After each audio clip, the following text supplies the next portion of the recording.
O deputado pastor Marco Feliciano, ao discursar no CIPEC, lembrou a trajetória dos parlamentares cristãos que, ao longo das últimas décadas, tomaram espaços no Congresso para defender os valores da sociedade e lutar contra o domínio do socialismo no país. O deputado lembrou que em 2013 iniciou-se uma grande batalha, quando pela primeira vez um conservador entrou na mira da esquerda e sofreu toda a violência que caracteriza esse grupo ideológico. Feliciano lembrou: a única pessoa que ficou do meu lado naquele momento era um deputado tido como histriônico, Jair Messias Bolsonaro. Marco Feliciano contou: fizemos uma dupla e infernizamos a esquerda brasileira. Ele lembrou que houve uma mobilização da esquerda para destruir cada conservador e que não teve efeito. Ele ironizou as tentativas da esquerda, apontando que, ao tentar fazer dele um exemplo para que outros cristãos não se atrevessem a participar da política, criaram, na verdade, um modelo que já dá frutos. O pastor brincou: hoje eu já não apanho mais sozinho, hoje eu reparto com vocês e a gente apanha junto. O pastor disse: agora tem um monte de Felicianos e Bolsonaros caminhando pela Câmara dos Deputados. Tem um monte de pessoas conservadoras nas câmaras municipais. O Brasil acordou e a nossa bandeira jamais será vermelha. Marco Feliciano afirmou: o tempo da esquerda brasileira está contado.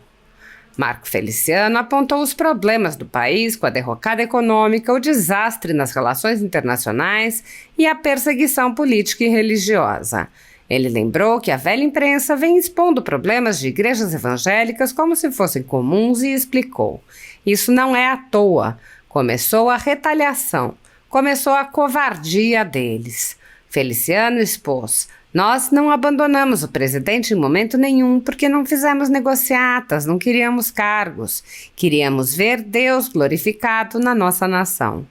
O pastor alertou que há cristãos que ainda estão calados e disse: enquanto os bons se calam, os maus gritam. Ele disse: a esquerda é um demônio, o socialismo é um câncer. Tudo que eles tocam apodrece. Precisamos retomar, em nome de Jesus Cristo, o poder desta nação. Feliciano afirmou que, com a união dos cristãos e conservadores, vamos fazer algo que esse país nunca viu. Eu creio que este país ainda verá coisas extraordinárias. Há mais de 10 anos, a Folha Política atua noticiando fatos, discursos, argumentos e denúncias que são obliteradas pela velha imprensa. Nosso veículo de imprensa dá voz às vozes conservadoras, ao anticomunismo, à defesa dos direitos fundamentais e da liberdade de expressão e de imprensa, além de trazer ao público os vídeos dos pronunciamentos de autoridades para que o público possa formar sua própria opinião sobre o que foi dito e não precise depender de relatos de terceiros. Quem controla a informação, controla em última instância a realidade. Grupos monopolísticos e cartéis que se associam com o intuito de barrar informações contrárias ou inconvenientes atuam em conluio com a finalidade de aniquilar qualquer mídia independente, eliminando o contraditório e a possibilidade de um debate público amplo, honesto, abrangendo todos os feixes e singularidades dos mais diversos espectros políticos. Controlando as informações, o cartel midiático brasileiro tenta excluir do debate e, em última instância, da vida pública, os conservadores e os veículos que dão voz a essas pessoas. A renda de mais de 20 meses de trabalho da Folha Política está sendo confiscada a mando do ministro Luiz Felipe Salomão, ex-corregedor do TSE, com respaldo e apoio de Luiz Roberto Barroso, Alexandre de Moraes e Edson Fachin. A decisão confisca de forma indiscriminada todas as receitas advindas do YouTube, indicando claramente que a intenção não é a de excluir conteúdos específicos, mas sim de calar o canal e eliminar o jornal. Anteriormente, a sede da Folha Política foi invadida e todos os equipamentos do jornal foram apreendidos a mando do ministro Alexandre de Moraes em inquérito que foi arquivado por falta de indícios de crime. Se você apoia o trabalho da Folha Política e pode ajudar, doe qualquer valor à empresa Raposo Fernandes por meio do Pix, cujo QR Code está visível na tela, ou por meio do código ajude@folhapolitica.org. Se preferir transferência ou depósito, a conta da empresa Raposo Fernandes está disponível na descrição deste vídeo e no comentário fixado no topo. Há mais de 10 anos, a Folha Política vem mostrando a realidade da política brasileira e quebrando barreiras do monopólio da informação. Com a sua ajuda, poderá se manter firme e continuar a exercer o seu trabalho. Pix ajude@folhapolitica.org. Assista. Som. Boa tarde, Santa Catarina. A paz para aqueles que creem em Deus. Tem alguém que teme a Deus aqui nesse lugar? Que alegria estar aqui no CIPAC. Tem que falar em inglês, né? Senão confunde com outra coisa. É a primeira vez que eu venho e eu confesso a vocês que eu estou impactado e apaixonado. Como é bom estar entre pessoas boas, como é bom saber que nós temos patriotas nesse país. Olhar para trás pelo retrovisor do carro da política brasileira me faz lembrar de momentos que para mim e a minha família foram muito doloridos. Em 2013 nós começávamos uma grande batalha. Uma batalha que acordou o Brasil, despertou a nação, que era a primeira vez em que alguém tido como conservador entrou na mira da esquerda, e de uma esquerda violenta, de uma esquerda ativista. Não sei se alguém aqui se recorda da Comissão de Direitos Humanos em 2013. Alguém se recorda? Alguém era nascido aqui? Alguém lembra? Agora um monte de gente lembrou. Pois bem, eu fui o deputado que fiquei 90 dias apanhando no Jornal Nacional todos os dias. Eu fui o deputado que sofri ao lado de pouquíssimas pessoas naquele momento, e o custo foi muito caro para mim e para minha família. A minha esposa contraiu uma doença psicossomática. Ela passou 2 anos dormindo sentada porque ela ficou com síndrome do pânico. A minha filha mais velha teve que ser arrancada da universidade porque os professores de esquerda colocaram o nome da minha família nos grupos e a minha filha não pôde mais andar dentro da faculdade. Minhas 2 filhas pequenas, uma de 8 e 9 anos, chegando comigo em uma igreja, tiveram a infelicidade de ver 50 ativistas do movimento LGBT subirem em cima do nosso carro pelados, esfregando os órgãos genitais na cara das minhas crianças. A minha casa foi depedrada. Eu fechei 14 igrejas, porque naquele momento nós não tínhamos uma voz dissonante no Congresso Nacional. Por 90 dias, a própria bancada evangélica ficou de lado, porque não sabiam o que ia acontecer e nunca havia acontecido aquilo na nossa nação.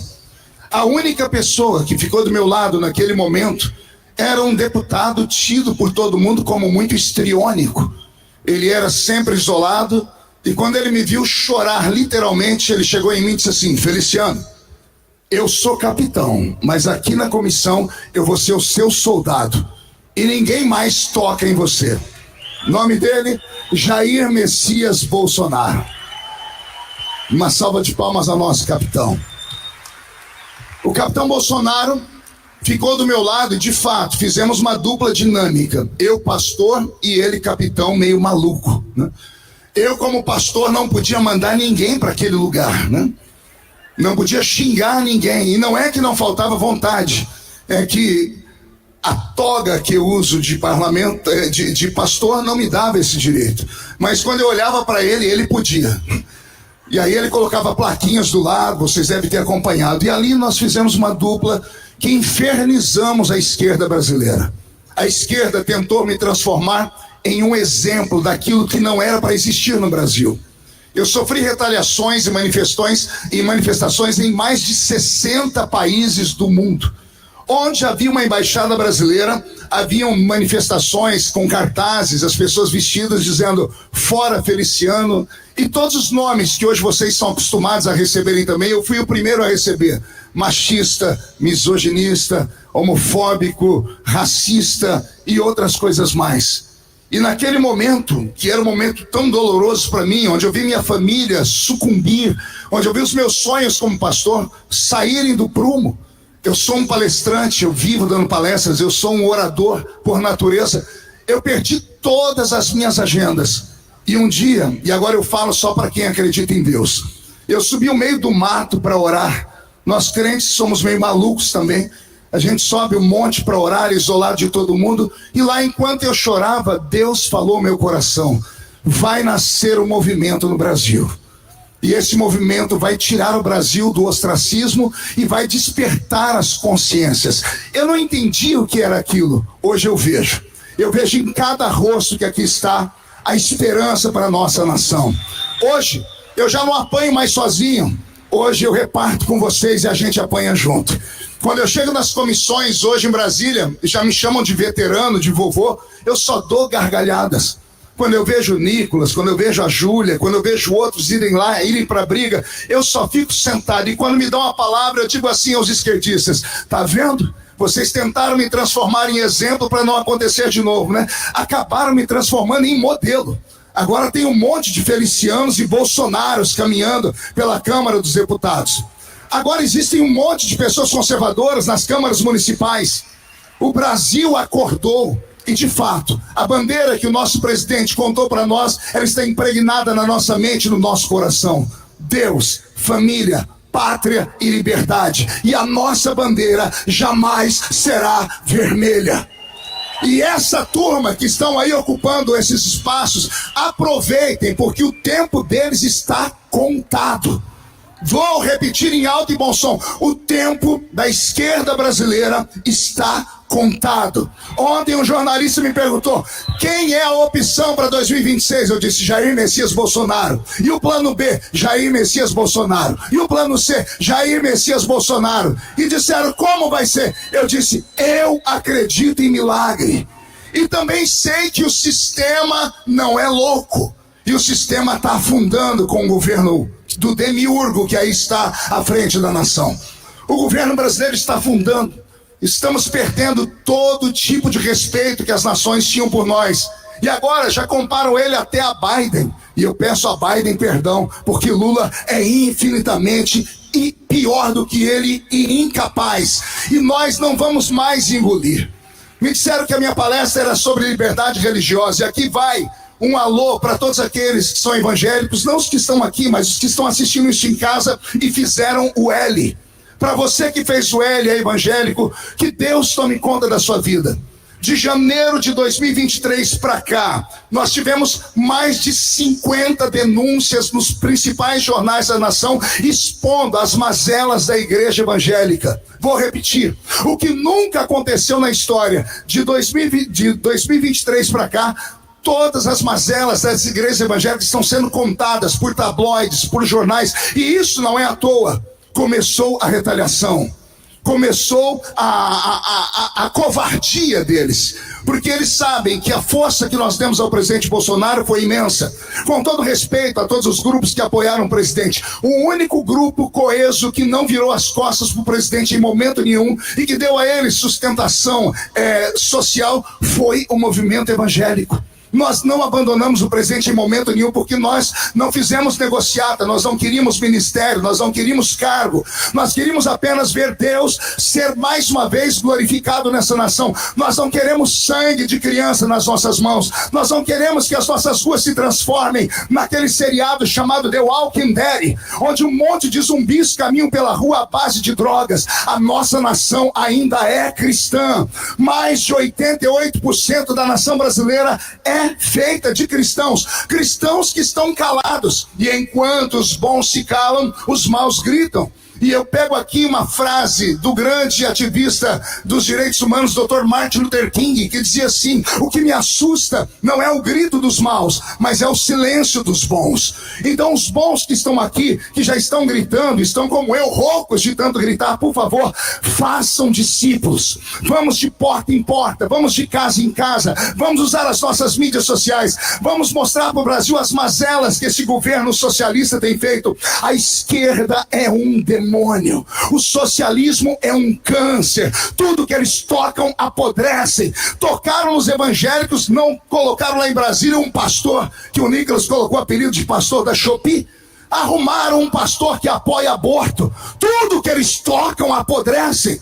Tocaram nas mulheres, e as mulheres que eram mulheres de fato agora ficaram piores do que qualquer coisa que possa imaginar, porque vão para um enfrentamento conosco e todas as vezes que vamos discutir usam de mimimi. Chega dessa história. Tudo que eles tocam apodrece, mas tudo que os conservadores tocam floresce. Tudo que nós tocamos vai para frente. Nós precisamos retomar, em nome de Jesus Cristo, o poder desta nação. E aqui, continuo falando para os evangélicos, a nossa liberdade está ameaçada. Não é um, não são dois, são vários pastores que no Brasil, neste exato momento, estão presos por tentarem pregar a Bíblia Sagrada. Uma cópia mesquinha feita de países da Europa, como a Suécia, que proibiram versículos da Bíblia de serem falados publicamente. E se você acha que eu estou falando muito, só procurar na internet você vai ver aquela ativista da Globo News, que eu me recuso a falar o nome dela, uma moça lá que é meio loira, ela falando, se alguns versículos da Bíblia forem colocados no ponto de vista do nosso pensamento humanista, eles têm que ser arrancados daquele livro. Então a nossa fé cristã está sim ameaçada. E não é só a fé evangélica, a fé católica também. Mas tem padres que são machos nesse país. Tem alguns que estão vindo com a gente arregaçar as mangas da sua camisa e estão lutando pela família brasileira. Mais são as coisas que nos unem do que as coisas que nos separam. Católicos, evangélicos, espíritas, até ateus conservadores, estamos unidos para retomar a direção desse nosso país. E eu tenho certeza que vai haver uma revolução, apesar que a palavra revolução ela não coaduna muito com nós que somos conservadores, mas é uma revolução do bem. Vamos pegar esse manche que estava levando esse nosso avião para bater em um muro e vamos colocar ele para cima. Não desista dos seus sonhos, não abandone o presidente Bolsonaro, não importa o que eles falem, não importa a mentira que eles inventem, porque a política é suja e o sistema é cruel. Ele só tem a gente, e se nós nos juntarmos a ele, nós vamos fazer algo que esse país ainda nunca viu. Eu creio que coisas extraordinárias ainda vão acontecer. Alguém acredita nisso? Deixa eu te fazer um pedido. Você pode levantar a sua mão direita para o céu comigo? Chacoalhe ela assim. Coloque no ombro de quem está do seu lado. Pede licença para a pessoa. Agarra ela para mim com vontade. Agarrou? Eu vou te fazer um pedido, se a pessoa fizer cara feia, fala assim para ela, ó, o médico falou para não contrariar o pastor Marco, que ele já passou dos 50. Agarrou? Chacoalha a pessoa até ela ficar irritada agora, irrita ela. Não, tira ela do lugar, acorda ela. Diga para ela assim, nós te trouxemos aqui. Não, mais alto, diga, a direita te trouxe aqui. Os conservadores te trouxeram aqui. Bolsonaro te trouxe aqui. Para isso...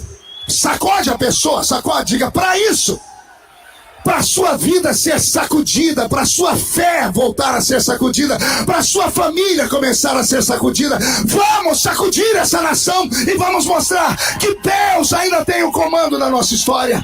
Eu acredito em milagres. O André Fernandes, aqui agora há pouco, recitou um versículo da Bíblia que ele me emocionou.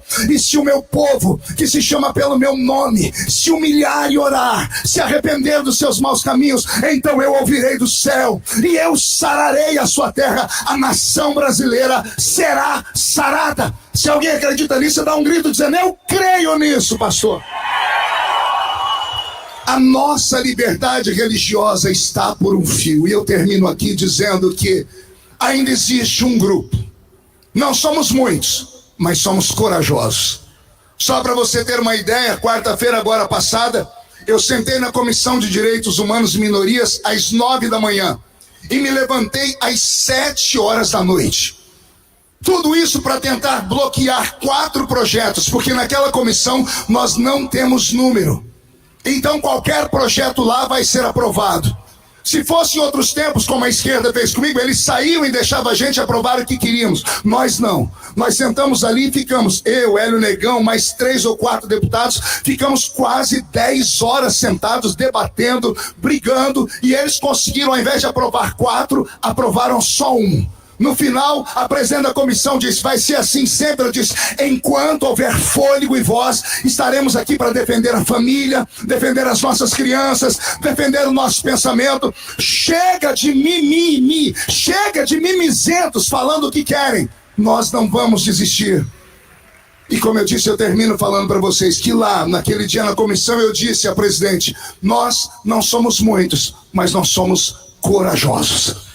E vocês vão ter que nos aguentar até 2026, porque depois de 2026, arrumem a malinha, vão para casa, porque o choro é livre e a vitória será nossa. Deus abençoe vocês, Deus abençoe o Brasil. Presidente Bolsonaro em 2026, a direita está viva e está de pé. Valeu! Uma salva de palmas, pastor Marco Feliciano, muito obrigado, meu amigo. Deus abençoe.